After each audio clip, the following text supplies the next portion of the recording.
Hello বন্ধুরা, আমি মিতা। আমার চ্যানেলে আপনাদের সবাইকে স্বাগত জানাই। আজকে আমি আপনাদের জন্য একটা চিলা রেসিপি নিয়ে এসেছি। আশা করি আপনাদের খুব ভালো লাগবে। আর আজকের এই চিলাটা আমি সুজি এবং চিড়ে দিয়ে বানিয়েছি। চলুন বন্ধুরা, তাহলে আমি কিভাবে সুজি এবং চিড়ে দিয়ে চিলা বানিয়েছি দেখে নেওয়া যাক আজকের আমার রেসিপিতে।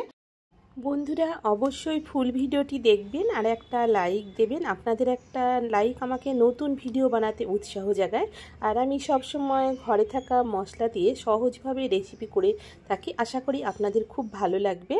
আর এখানে চিলা বানানোর জন্য 1 বাটি সুজি আর 1 বাটি চিড়ে নিয়েছি, 1 বাটি টক দই, আর এখানে লবণ এবং চিনি নিয়েছি, প্রয়োজন মতো ব্যবহার করব।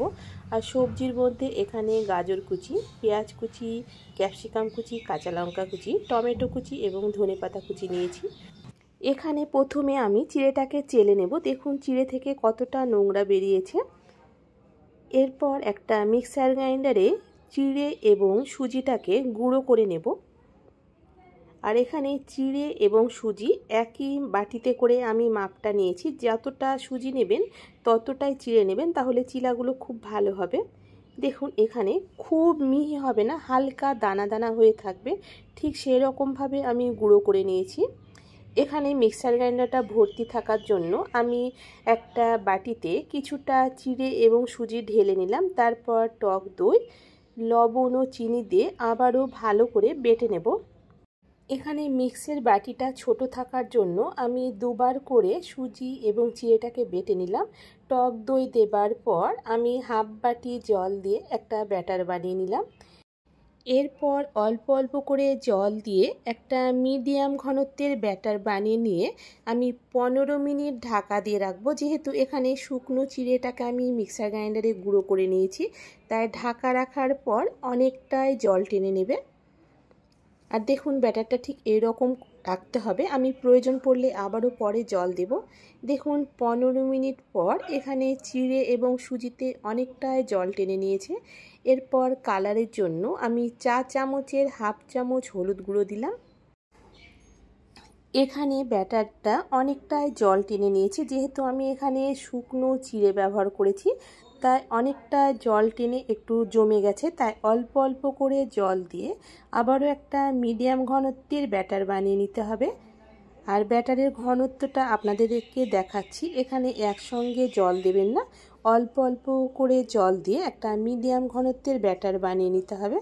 দেখুন ঠিক এইরকম করতে হবে। এখানে খুব পাতলাও হবে না এবং খুব ঘনও হবে না, ঠিক এইরকমভাবে চিলার জন্য ব্যাটারটা বানিয়ে নিতে হবে। আশা করি আপনারা দেখেই বুঝতে পারছেন ব্যাটারের ঘনত্বটা। এরপর একে একে সমস্ত সবজি মিশিয়ে দেব। আর এখানে সবজিগুলো একদম সরু করে কেটে নিয়েছি, যাতে চিলা বানানোর সময় সবজিটা খুব তাড়াতাড়ি সেদ্ধ হয়ে যায়। আর এখানে আমি টমেটোর বীজটাকে ফেলে দিয়ে ছোট ছোট করে কেটে নিয়েছি।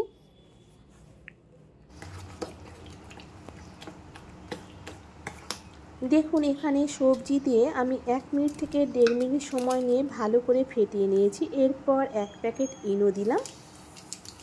তারপর এখানে খুব সামান্য পরিমাণ জল দিলাম। ইনোতে এইভাবে সামান্য জল দিবেন, তাহলে ইনোটা খুব তাড়াতাড়ি অ্যাক্টিভ হয়ে যাবে।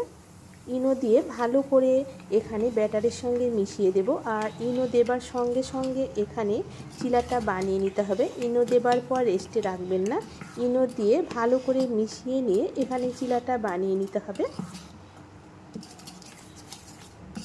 আর ব্যাটারের ঘনত্বটা আপনাদেরকে আবারও দেখাচ্ছি। দেখুন ঠিক এই রকম হবে। এদিকে চিলা বানানোর জন্য একটা ননস্টিক ফ্রাই প্যান আমি ভালো করে গরম করে নিয়েছি।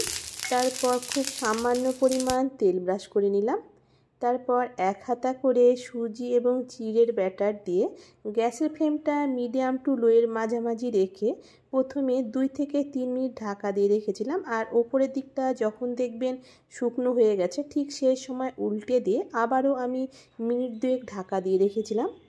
আর দেখুন আপনাদেরকে উল্টো দিকটাও দেখাচ্ছি। দেখুন খুব সুন্দরভাবে সেঁকা হয়ে গেছে। একই রকমভাবে প্রথমে তেল ব্রাশ করে নিলাম, তারপর এক হাতা করে ব্যাটার দিয়ে গ্যাসের ফ্লেমটা মিডিয়াম টু লো হিটে রেখে এখানে চিলাটা বানিয়ে নিতে হবে।